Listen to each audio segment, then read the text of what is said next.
Voters in Calumet County will see a number of races that won't have candidates on the ballot, with write-ins being a factor for 5 county supervisor positions and a number of local village and school board seats as well. However, some people are launching late campaigns.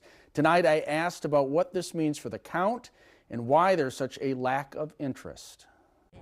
Up until a few days ago, Susan Barton never expected to be running for a Calumet County supervisor position until finding out no one else would be on the ballot in District 5, which includes the village of Harrison. Well, my daughter suggested it, and I thought, she's crazy, but it made more sense as I thought about it. The county has 21 supervisors, and among those on the ballot this election cycle, 5 have no declared candidates. This means voters will have to fill in a blank selecting from a registered write-in or another name, but it has to be legitimate, meaning a person who meets the criteria to hold the seat.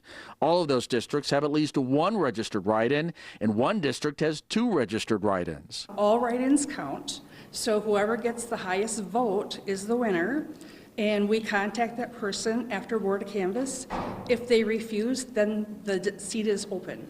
The county clerk says there's never been so many races without candidates on the ballot. One reason might be the time commitment of having to attend at least 2 meetings a month for just a small amount of money. However, the nature of politics right now could be another factor. I think that politics has a big impact on people not wanting to be involved. I know I've been doing this for 29 years in the county, and things have really changed in the political environment. It's been difficult. For Barter, the decision to run for elected office is a first outside of serving on a school PTA committee. This is a big plunge for me, to tell you the truth. But I thought about it, I thought, I want this district to be representative by somebody that wants the job.